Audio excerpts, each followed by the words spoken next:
ಎಲ್ಲರ ಮನೆಯ ಭಾಗದಲ್ಲಿ ಕೂಡ ಒಂದು ಗಿಡ ಬೆಳೆದಿರುತ್ತೆ. ಯಾವುದು? ತುಳಸಿ. ತುಳಸಿ ಇಲ್ಲದ ಮನೆಯೇ ಇಲ್ಲ ಅಂತ ಹೇಳ್ಬೋದು. ನಮ್ಮ ಈ ಪ್ರಪಂಚದಲ್ಲಿ ಎಲ್ಲಿಂದ ಎಲ್ಲಿ ಹೋದರೂ ಕೂಡ ತುಳಸಿಯ ಗಿಡ ಸಾಕಷ್ಟು ಸಮೃದ್ಧವಾಗಿ ಬೆಳೆದಿರುತ್ತೆ. ಅದಲ್ಲದೆ ಕಷ್ಟನೇ ಪಡಬೇಕಾಗಿಲ್ಲ, ಯಾವ ಗೊಬ್ಬರ ಕೂಡ ಹಾಕಬೇಕಾಗಿಲ್ಲ. ಆ ತುಳಸಿಯ ಗಿಡ ಎಲ್ಲರ ಮನೆಯ ಬಾಗಿಲಲ್ಲಿ ಇರುತ್ತೆ. ನಿಮಗೆ ಒಂದು ಆಶ್ಚರ್ಯ ಆಗಬಹುದು, ಥರ್ಮಾಮೀಟರ್ನ ನೀವೆಲ್ಲ ನೋಡಿದ್ದೀರ. ಇದೇನಪ್ಪ ಇದು, ತುಳಸಿ ಗಿಡಕ್ಕೂ ಥರ್ಮಾಮೀಟರ್ಗೂ ಏನು ಅಂತ ಹೇಳ್ತಾರೆ.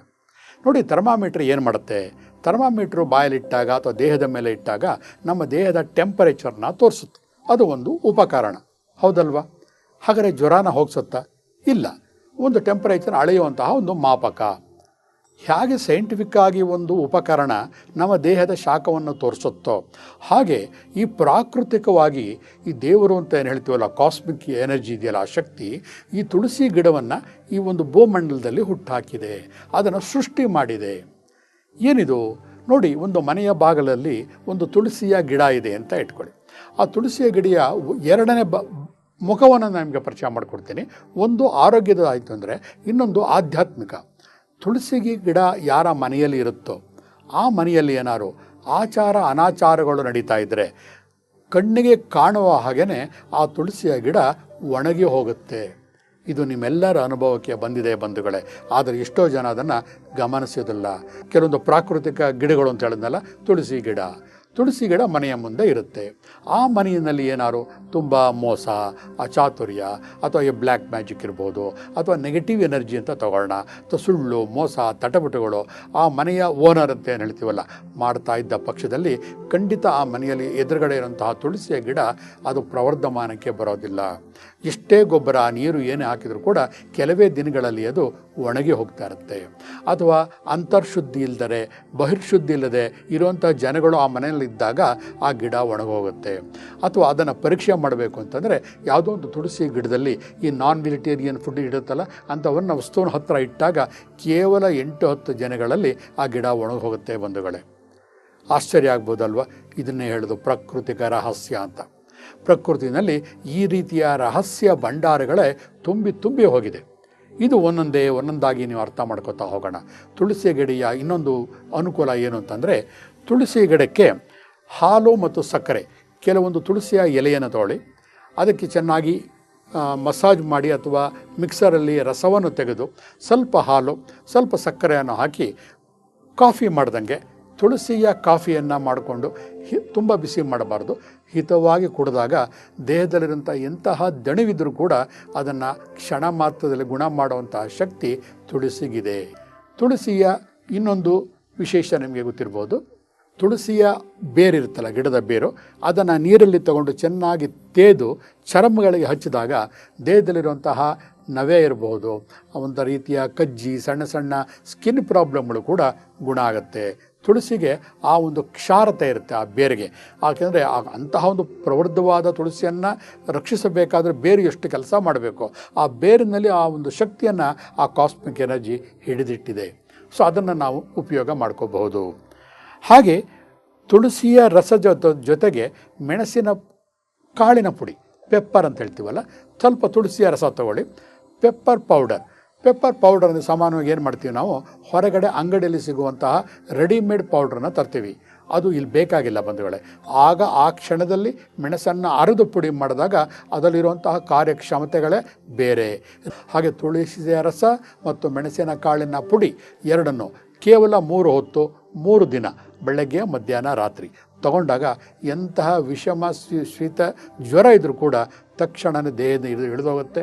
ಅದು ನಮ್ಮ ದೇಹದಲ್ಲಿ ಉಂಟಾಗುವಂತಹ ಬೆವರಿನಲ್ಲಿ ಗೊತ್ತಾಗ್ತಾ ಹೋಗುತ್ತೆ. ಯಾವಾಗ ನಮ್ಮ ದೇಹದಲ್ಲಿ ಒಂದು ಆ ಜ್ವರ ಬಂದಿರೋದು ಕಡಿಮೆ ಆಗುತ್ತೋ ತಕ್ಷಣವೇ ಅದರ ಸೂಚನೆ ಅಂತಂದರೆ ಮುಖದಲ್ಲಿ ಬೆವರುಗಳು ಕಾಣುತ್ತೆ. ಬೆವರು ಯಾಕೆ ಕಾಣುತ್ತೆ? ಒಳಗಡೆ ಆ ವೈಟ್ ಬ್ಲಡ್ ಕಾರ್ಪೊಸಲ್ಸ್ ಏನು ಕೆಂಪು ರಕ್ತ ಕಣಗಳು ಮತ್ತು ಬಿಳಿಯ ರಕ್ತ ಕಣಗಳ ಒಂದು ಘರ್ಷಣೆ ನಡೀತಿರುತ್ತಲ್ಲ, ಅದು ಸಮತೋಲನ ಹೊಂದಿದಾಗ ಆ ಹೊರಗಿನ ಟೆಂಪರೇಚರ್ಗೆ ನಮ್ಮ ದೇಹದ ಆಂತರಿಕ ಟೆಂಪರೇಚರು ಬ್ಯಾಲೆನ್ಸಿಂಗ್ ಆಗುತ್ತೆ. ಅದನ್ನು ಬ್ಯಾಲೆನ್ಸಿಂಗ್ ಮಾಡೋಕ್ಕೋಸ್ಕರ ಆ ಕಾಸ್ಮಿಕ್ ಎನರ್ಜಿ ಆ ಬೆವರನ್ನು ನಮ್ಮ ದೇಹದ ಸುತ್ತಲೂ ಕೂಡ ಕ್ರಿಯೇಟ್ ಮಾಡುತ್ತೆ.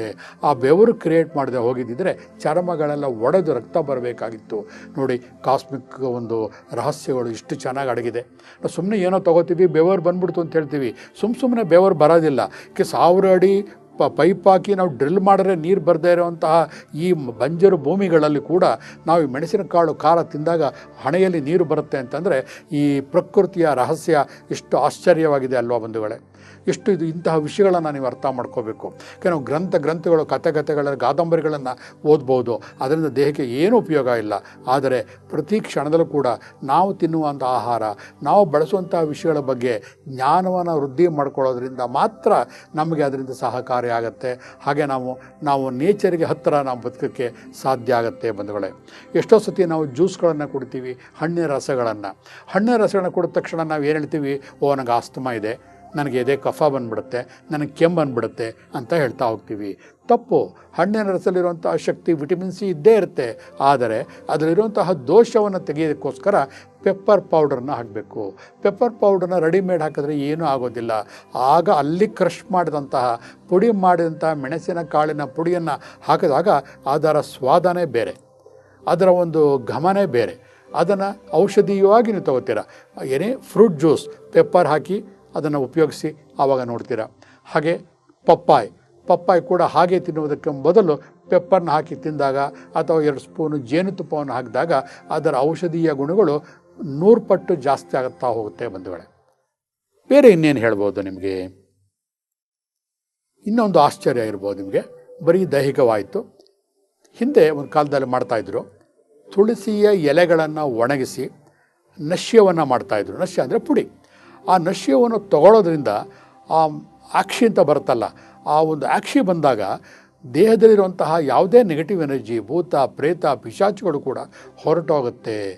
ಕೇಳ್ಬೋದು, ಭೂತ ಪ್ರೇತ ಪಿಶಾಚಿ ಇದೆಯಾ, ಕಾಣುತ್ತಾ ಅಂತ ಅಂದ್ಬಿಟ್ಟು. ಇದೆಯೋ ಇಲ್ವೋ ಅದರ ಪರಿಣಾಮ ಅಂತೂ ಪ್ರತಿಯೊಬ್ಬರಿಗೂ ಆಗ್ತಾ ಇರುತ್ತೆ. ನಾನು ವೈಜ್ಞಾನಿಕ ಅಂತ ಒಂದು ಬೋರ್ಡ್ ಹಾಕ್ಕೊಂಡಾಗ ಅದನ್ನೆಲ್ಲ ಸುಳ್ಳು ಅಂತ ಹೇಳ್ತೀನಿ. ನಾನು ನಿರೀಕ್ಷಕರ ಕುಕ್ಷಿಯಾದಾಗ ಎಲ್ಲ ಇದೆ ಅಂತ ಹೇಳ್ತೀವಿ. ಆದರೆ ನಮ್ಮ ಒಂದು ದೃಷ್ಟಿಕೋನಕ್ಕೆ ಹೇಳುವಂತಹ ಮಾತಲ್ಲ ಬಂಧುಗಳೇ. ಪ್ರತಿಯೊಬ್ಬರೂ ಅನುಭವಿಸ್ತಾನೆ ಇದ್ದೀವಿ, ಪ್ರತಿಯೊಬ್ಬರಿಗೂ ಗೊತ್ತಿದೆ, ಅದು ಅನುಭವ ಎಲ್ರಿಗೂ ಬರ್ತಾ ಇದೆ. ನಮ್ಮ ಉದ್ದೇಶ ಏನಪ್ಪ ಅಂದರೆ ಅದು ಇದೇ ಇಲ್ಲ ಅನ್ನುವ ತಾಕಲಾಟಕ್ಕಿಂತ ಬಂದಾಗ ಏನು ಮಾಡಬೇಕು, ತೊಂದರೆಯಿಂದ ಹೇಗೆ ನಿವಾರಣೆ ಮಾಡ್ಕೋಬೇಕು ಅನ್ನುವುದು ಮುಖ್ಯ. ಯಾವ ಮನುಷ್ಯ ಭೂತ ಪ್ರೇತ ಪಿಶಾಚಿಗಳ ಒಂದು ಅವಕೃಪೆಗೆ ಒಳಗಾಗಿದ್ದಾನೆ ಅಂತ ಅನುಮಾನ ಬರುತ್ತೋ ಅಂತಹ ವ್ಯಕ್ತಿಗಳಿಗೆ ಈ ನಶ್ಯವನ್ನು ಮಾಡಿ ಅಥವಾ ಒಂದು ಘಾಟನ್ನು ಹಾಕಿ, ತುಳಸಿಯ ಘಾಟನ್ನು ಹಾಕಿದಾಗ ಆ ತಕ್ಷಣವೇ ಆ ಮನುಷ್ಯನಲ್ಲಿ ಮಾನಸಿಕ ಪ್ರಚೋದನೆಯಾಗಿ ಆ ಬ್ರೈನ್ ಸೆಲ್ಸ್ಗಳಲ್ಲಿ ಆ ರಿಯಾಕ್ಷನ್ ಆಗಿ ಆ ಒಂದು ಕೆಟ್ಟ ಭಾವನೆಗಳೇ ಹೋಗಿ, ಸಾಮಾನ್ಯವಾಗಿ ಮನೆಗಳಲ್ಲಿ ಚಿಕ್ಕ ಮಕ್ಕಳು, ದೊಡ್ಡವರಾದರೆ ಡಾಕ್ಟರ್ ಹತ್ರ ಹೋಗ್ಬಿಡ್ತೀವಿ. ಚಿಕ್ಕ ಮಕ್ಕಳಿಗೆ ಶನಿವಾರ ಭಾನುವಾರ ಡಾಕ್ಟ್ರ್ ಸಿಗೋದಿಲ್ಲ, ಕೆಮ್ಮು ಜಾಸ್ತಿ ಆಗಿರುತ್ತೆ, ತುಂಬ ಕೋಲ್ಡ್ ಇರುತ್ತೆ, ಕಫ ಇರುತ್ತೆ. ಅಂಥ ಟೈಮಲ್ಲಿ ಏನು ಮಾಡ್ಬೋದು? ಕೆಲವೊಂದು ಸಿಂಪಲ್ ಮನೆಯ ಟೆಕ್ನಿಕ್, ಸೈಡ್ ಎಫೆಕ್ಟ್ ಇರೋದಿಲ್ಲ, ದುಡ್ಡು ಖರ್ಚು ಮಾಡಬೇಕಾಗಿಲ್ಲ, ಡಾಕ್ಟ್ರಿಗೆ ಕಾಯಬೇಕಾಗಿಲ್ಲ. ಹಾಗಾಗಿ ಸೇಫಾಗಿ ಮಾಡುವಂಥ ಔಷಧಿಗಳನ್ನು ನಾನು ನಿಮಗೆ ಹೇಳ್ಕೊಡೋಕ್ಕೆ ಇಷ್ಟಪಡ್ತೀನಿ. ಶುದ್ಧವಾದಂತಹ ಕರಿಯ ತುಳಸಿಯನ್ನು ತಗೊಳ್ಳಿ. ತುಳಸಿನಲ್ಲಿ 2 ಜಾತಿ ಇದೆ, ಕೃಷ್ಣ ತುಳಸಿ, ಶ್ರೀ ತುಳಸಿ ಅಂತ. ಶ್ರೀ ತುಳಸಿಯ ಎಲೆ ಬೆಳ್ಳಗಿರುತ್ತೆ, ಬೆಳ್ಳಗೆ ಅಂತಂದರೆ ಲೈಟ್ ಕಲರ್ ಆಗಿರುತ್ತೆ. ಕೃಷ್ಣ ತುಳಸಿ ಅಂದರೆ ಡಾರ್ಕ್ ಕಲರ್ ಇರುತ್ತೆ. ಆ ಡಾರ್ಕ್ ಕಲರ್ ಇರುವಂತಹ ತುಳಸಿಯಲ್ಲಿ ಕ್ಷಾರತೆ ಜಾಸ್ತಿ ಇರುತ್ತೆ, ತೀಕ್ಷ್ಣವಾಗಿರುತ್ತೆ. ಅಂಥದ ಒಂದು ಎಲೆಯ ರಸವನ್ನು ತಗೊಂಡು ಅದಕ್ಕೆ ಸ್ವಲ್ಪ ನೀರನ್ನು ಮಿಕ್ಸ್ ಮಾಡಿ, ಹಾಗೆ ಒಂದು ತೆಳುವಾದ ಸಕ್ಕರೆಯ ಪಾಕವನ್ನು ರೆಡಿ ಮಾಡ್ಕೊಳ್ಳಿ. ಆ ಸಕ್ಕರೆಯ ಪಾಕಕ್ಕೆ ತುಳಸಿಯ ರಸವನ್ನು ಹಾಕಿ ಕ್ಲೀನಾಗಿ ಶುದ್ಧವಾದಂತಹ ಒಂದು ಗಾಜಿನ ಬಾಟ್ಲಲ್ಲಿ ಮನೆಯಲ್ಲಿ ಇಟ್ಟಿರಿ. ಯಾವಾಗ ಮಗುವಿಗೆ ಕೆಮ್ಮು, ದಮ್ಮು ಅಥವಾ ಶ್ವಾಸಕೋಶದ ತೊಂದರೆಗಳು, ಲಂಗ್ಸ್ ಇನ್ಫೆಕ್ಷನ್ ಆಗುತ್ತಲ್ಲ, ಅಂಥ ಟೈಮಲ್ಲಿ 2-3 ಸ್ಪೂನ್ಗಳು, ಚಿಕ್ಕ ಸ್ಪೂನ್ಗಳಲ್ಲಿ ಮಗುವಿಗೆ ಕುಡಿಸಿ. ಸಕ್ಕರೆಯ ಪಾಕ ಇರೋದರಿಂದ ಮಗು ಹಠ ಮಾಡ್ದೇ ಆ ತುಳಸಿಯ ರಸವನ್ನು ಕೊಡುತ್ತೆ. 2-3 ನಿಮಿಷಗಳಲ್ಲೇ ಆ ನೆಗಡಿ, ಕೆಮ್ಮು ಎಲ್ಲ ಕೂಡ ಒಂದು ತಹಬಂದಿಗೆ ಬರುತ್ತೆ. ಇದನ್ನು ದೊಡ್ಡವರು ಕೂಡ ಮಾಡ್ಬೋದು.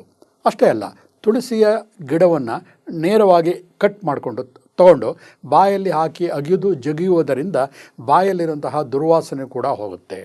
ಹಲ್ಲುಗಳ ಸಂದಿಯಲ್ಲಿರುವಂತಹ ಸಣ್ಣ ಸಣ್ಣ ಕ್ರಿಮಿಗಳು ಸಾಯುತ್ತೆ. ಅಷ್ಟೇ ಅಲ್ಲ, ಬಾಯಿಯ ಎಡ್ಜ್ಗಳಲ್ಲಿ ಕೆಲವರಿಗೆ ಜೊಲ್ಲು ಸುರಿತಾ ಇರುತ್ತೆ, ಕೆಲವೊಂದು ಹುಣ್ಣಾಗಿರುತ್ತೆ, ಸಣ್ಣ ಸಣ್ಣ ತುಟಿಗಳಲ್ಲಿ ವ್ರಣಗಳಾಗಿರುತ್ತೆ. ಅದು ಕೂಡ ಆ ತುಳಸಿಯ ರಸಕ್ಕೆ ಗುಣ ಮಾಡುವ ಶಕ್ತಿ ಇದೆ.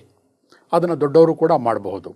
ಅಷ್ಟೇ ಅಲ್ಲ, ತುಳಸಿಯ ಎಲೆಯ ಜೊತೆಗೆ ಜೇನುತುಪ್ಪವನ್ನು ನೆಕ್ಕುವುದರಿಂದ ಕೂಡ ಗಂಟಲು ನೋವು ಕಡಿಮೆ ಆಗುತ್ತೆ. ಸಾಮಾನ್ಯವಾಗಿ ಗಂಟಿನಲ್ಲಿ ಏನಾಗ್ತಿರುತ್ತೆ ಅಂತಂದರೆ, ಯಾವುದೇ ಒಂದು ಫುಡ್ಡಿಂದ, ಆಹಾರದಿಂದ ಇನ್ಫೆಕ್ಷನ್ ಆಗಿಬಿಟ್ಟು ಒಳಗಡೆ ಥೈರಾಯ್ಡ್ ಗ್ಲ್ಯಾಂಡ್ ಸುತ್ತಲೂ ಕೂಡ ಒಂದು ಬಿಳಿಯ ಪದರ ಕ್ರಿಯೇಟ್ ಆಗಿರುತ್ತೆ. ಯಾವಾಗ ಒಂದು ಹೊರ ವಸ್ತು ಒಳಗಡೆ ಕ್ರಿಯೇಟ್ ಆಗುತ್ತೋ ಅದನ್ನು ದೇಹ ಅಕ್ಸೆಪ್ಟ್ ಮಾಡ್ಕೊಳ್ಳೋಲ್ಲ, ಹೊರಗೆ ತಳ್ಳಕ್ಕೆ ಪ್ರಯತ್ನ ಪಡ್ತಿರುತ್ತೆ. ಆವಾಗ ನಮಗೆ ಅದು ಆ ಘರ್ಷಣೆಯಿಂದ ನೋವು ಕಾಣಿಸ್ತಾ ಇರುತ್ತೆ. ಆ ನೋವಿಗೆ ರಾಮಬಾಣ ಅಂತಂದರೆ ತುಳಸಿಯ ಎಲೆ ಮತ್ತು ಜೇನುತುಪ್ಪದ ರಸ ಎರಡನ್ನೂ ಕೂಡ ನೆಕ್ಕುವುದರಿಂದ ಆಗುತ್ತೆ. ಹಿಂದೆ ಒಂದು ಕಾಲದಲ್ಲಿ ನಮಗೆ ಗೊತ್ತಿರ್ಬೋದು, ಹಿಂದೆ ಡಾಕ್ಟ್ರ್ ಹತ್ರ ಹೋದಾಗ ಕೆಮ್ಮು ಬರ್ತಿದ್ದಾಗ ಕಿರುನಾಲಿಗೆ ಬಿತ್ತು ಅಂತ ಹೇಳಿಬಿಟ್ಟು ಒಂದು ಟಿಂಚರ್ನ ಒಂದು ದ್ರಾವಣದಲ್ಲಿ ಅದ್ದುಬಿಟ್ಟು ಹತ್ತೆಯಲ್ಲಿ ಗಂಟ್ಲಿಗೆ ಸವರ್ತಾಯಿದ್ರು. ಆವಾಗ ತಕ್ಷಣವೇ ಗುಣ ಆಗ್ತಿತ್ತು. ಯಾರು ಕೂಡ ಕಾಫ್ ಸಿರಪ್ ಆಗಲಿ ಆಂಟಿಬಯೋಟಿಕ್ ಆಗಲಿ ಯಾರೂ ತಗೋತಾನೆ ಇರಲಿಲ್ಲ. ಆದರೆ ವೈಜ್ಞಾನಿಕ ಅನ್ವೇಷಣೆ ಆದ ಹಾಗೆ ರೆಫರಲ್ ಡಾಕ್ಟ್ರುಗಳು ಜಾಸ್ತಿ ಆಗ್ತಾ ಅವರು ಮಾಡಿರೋ ಔಷಧಿಗಳು ಕೂಡ ಒಂದು ಲಾಬಿ ಖರ್ಚು ಆಗಲೇಬೇಕಲ್ವ. ಹಾಗಾಗಿ ಅವರು ಮಾಡಿರೋ ಪ್ರಯೋಗದ ಮನುಷ್ಯರ ಮೇಲೆ ಪ್ರಯೋಗ ಮಾಡ್ತಾ ಬಂದರು. ಒಂದು ಲಿಮಿಟ್ವರೆಗೂ ಕೂಡ ಅದನ್ನು ನಾವು ಸಹನೆ ಮಾಡ್ತಾ ಬಂದ್ವು. ಆದರೆ ಅದು ಸಹನೆ ಮೀರ್ತು. ಎಲ್ಲದಕ್ಕೂ ಆಂಟಿಬಯೋಟಿಕ್ ತಗೋತಾ ನಮ್ಮ ದೇಹದ ಸ್ವಂತ ಆಂಟಿಬಯೋಟಿಕ್ ಶಕ್ತಿನೇ ನಿರ್ವೀರ್ಯವಾಗ್ತಾ ಹೋಗ್ತಾ ಬಂದ್ಬಿಡ್ತು. ಯಾಗ ನಿರ್ವೀರ್ಯವಾಗ್ತಾ ಹೋಗ್ತಾ ಬಂತೋ ನಮ್ಮ ದೇಹದ ಅಂತರ್ಗತ ಶಕ್ತಿ ಡೌನ್ ಆಗ್ತಾ ಹೋಗ್ತಾ ಬಂತು. ಅದಕ್ಕೋಸ್ಕರ ಇಷ್ಟೋ ಸತಿ ಈಗ ಆಂಟಿಬಯೋಟಿಕ್ ಒಂದು ತೊಗೊಂಡಾಗ ಮತ್ತೊಂದು ಆಂಟಿಬಯೋಟಿಕ್ಕು ನಮ್ಮ ದೇಹದ ಮೇಲೆ ಪರಿಣಾಮನೇ ಮಾಡ್ತಾ ಇಲ್ಲ. ಇವಾಗಲೇ ಎಚ್ಚೆತ್ಕೋಬೇಕು ಬಂಧುಗಳೇ. ಸಣ್ಣ ಸಣ್ಣ ವಿಷಯಗಳಿಗೆ ಆಂಟಿಬಯೋಟಿಕ್ಗೆ ಹೋಗಬೇಡಿ. ತೀರಾ ವಿಧಿ ಇಲ್ಲ ಅಂದಾಗ ಡಾಕ್ಟ್ರ್ ಅಡ್ವೈಸ್ ತೊಗೊಂಡು ಅದನ್ನು ತಗೊಳ್ಳಿ. ಅಲ್ಲಿಯವರೆಗೆ ತುಳಸಿಯ ಎಲೆ, ಜೇನುತುಪ್ಪ, ಮೆಣಸಿನ ಕಾಳು ಅದೇ ನಮಗೆ ರಾಮಬಾಣವಾಗಲಿ ಸಾಕು. ಕೆಮ್ಮು ಬರ್ತಾ ಇರುತ್ತೆ, ತುಳಸಿಯ ಎಲೆಯ ಜೊತೆ ಮೆಣಸಿನ ಕಾಳಿನ ಪುಡಿಯನ್ನು ತಗೊಂಡಾಗ ಕೆಮ್ಮು ಕಡಿಮೆ ಆಗುತ್ತೆ. ತುಂಬ ಹೊರಗಡೆ ಎಲ್ಲರೂ ಆಹಾರ ತಿಂದಿರ್ತೀವಿ, ಹೊಟ್ಟೆ ಭಾರಾಗಿರುತ್ತೆ, ಹೊಟ್ಟೆ ಉಬ್ಬರಾಗಿರುತ್ತೆ, ಅಲ್ಸೇಷನ್ ಆಗಿರುತ್ತೆ, ಕಾಯಿಲಿಟಿಸ್ ಅಂತ ಹೇಳ್ತೀವಿ. ಒಳಗಡೆ ಇರುವಂತಹ ಒಂದು ದ್ವಾರಗಳಲ್ಲಿ ಒಂದು ವ್ರಣಗಳಾಗಿದ್ದ ಅಂಥ ಒಂದು ಸಂದರ್ಭದಲ್ಲಿ ನಮಗೆ ಗೊತ್ತಾಗ್ತಿರುತ್ತೆ. ಸಿಂಪ್ಟಮ್ಸ್ ಪ್ರಕಾರ ಹೋಗೋಣ. ಆರ್ಗನ್ಗಳು ಏನೇ ಆಗಿರಲಿ, ಹೊಟ್ಟೆ ಉಬ್ಬರ, ಹೊಟ್ಟೆ ನೋವು, ನೇವಲ್ ಪೋರ್ಷನಿಂದ ಕೆಳಭಾಗದಲ್ಲಿ ಏನೇ ನೋವು ಬಂದರೂ ಕೂಡ ಅದು ಆಹಾರದಿಂದ ಬಂದಿರುವಂತಹ ತೊಂದರೆ ಅಂತ ನಾವು ಅನ್ಕೋಬೋದು. ಅದಕ್ಕೆ ಆ ಟೈಮಲ್ಲಿ ಏನು ಮಾಡಬೇಕು ಅಂದರೆ ತುಳಸಿಯ ರಸದ ಜೊತೆಗೆ ಸ್ವಲ್ಪ ಶುಂಠಿಯ ರಸವನ್ನು ಹಾಕ್ಕೊಂಡು ಸ್ವಲ್ಪ ನೀರು ಹಾಕ್ಕೊಂಡು ಕುಡಿಯೋದ್ರಿಂದ ಬೆಳಗ್ಗೆ ಮಧ್ಯಾಹ್ನ ರಾತ್ರಿ ಯಾವಾಗಲೂ ಬಂಧುಗಳೇ ಔಷಧಿಯನ್ನು ಆಹಾರವಾಗಿ ತಗೋಬಾರ್ದು. ಔಷಧಿನೇ, ಪ್ರಮಾಣ ಕೂಡ ಸಮವಾಗಿ ಇರಬೇಕು, ಕಡಿಮೆನೇ ಇರಬೇಕು. ಕೆಲವರು ಕೇಳ್ತಾರೆ, ಹಾಗಾದರೆ ಪ್ರಮಾಣ ಎಷ್ಟು ತಗೋಬೇಕು, ಡಾಕ್ಟ್ರು ಏನಾದ್ರು ಸರ್ಟಿಫೈ ಮಾಡಿದ್ದಾರೆ ಅಂತ. ನಮ್ಮ ದೇಹಕ್ಕೆ ನಾವೇ ಡಾಕ್ಟ್ರು. ಆವಾಗಲೇ ಹೇಳಿದೆ ನಾನು ನಿಮಗೆ, ನಮ್ಮ ಈ ಒಂದು ದೇಹಕ್ಕೆ ನಾವೇ ಚಕ್ರವರ್ತಿಗಳು. ನಮ್ಮ ಬಾಯಿ ರುಚಿ ಎಲ್ಲವನ್ನೂ ಕೂಡ ನಮ್ಮ ಮನಸ್ಸೇ ನಮಗೆ ನಿರ್ಧಾರ ಮಾಡ್ತಾ ಇರುತ್ತೆ. ಅದಕ್ಕೆ ತಕ್ಕಂಗೆ ನಾವು ತೊಗೋಬೇಕು. ಯಾರಿಗೋ ಹೇಳಿರ್ತೀವಿ ತುಳಸಿಯ ರಸದ ಜೊತೆಗೆ ಶುಂಠಿಯ ರಸವನ್ನು ತೊಗೊಳ್ಳಿ ಅಂತ. ಆ ವ್ಯಕ್ತಿಗೆ ದೇಹದಲ್ಲಿ ಪೈಲ್ಸ್ ಬಂದು ರಕ್ತ ಬ್ಲೀಡಿಂಗ್ ಆಗ್ತಾ ಇರುತ್ತೆ, ನಮಗೆ ಗೊತ್ತಾಗ್ತಾ ಇರುತ್ತೆ ಎಕ್ಸೆಸ್ ಆಫ್ ಹೀಟ್ಗೆ ಬ್ಲೀಡಿಂಗ್ ಆಗ್ತಾಯಿದೆ ಅಂತ. ಅಂತಹ ವ್ಯಕ್ತಿ ಶುಂಠಿಯ ರಸವನ್ನು ತಗೋ ಅಂತ ಹೇಳಿದ್ರು ಕೂಡ ಖಂಡಿತ ತಗೋಬಾರ್ದು. ಅದನ್ನೇ ವಿವೇಕ ಅನ್ನೋದು. ನಾವು ಕೆಳಗಡೆ ಹಾರು ಅಂದ ತಕ್ಷಣವೇ ಸುಮ್ಮನೆ ಹಾರೋದಲ್ಲ. ಯಾಕೆ ದೇವರು ನಮಗೆ ಅಂತರ್ಗತ ವಿವೇಕವನ್ನು ಕೊಟ್ಟಿದ್ದಾನೆ. ಯಾವುದನ್ನು ಕೂಡ ಆಲೋಚನೆ ಮಾಡಿ ವಿಷಯವನ್ನು ಗ್ರಹಿಸಿಕೊಂಡು, ನನ್ನ ದೇಹಕ್ಕೆ ಇದು ತೊಂದರೆ ಇದೆ, ಇದು ತೊಗೊಂಡ್ರೆ ಒಳ್ಳೆಯದಾಗತ್ತೆ ಅಂತ ಅನಲೈಸ್ ಮಾಡಿ ತಗೋಬೇಕು. ಅದನ್ನೇ ಜ್ಞಾನೋದಯ ಅಂತ ಹೇಳೋದು.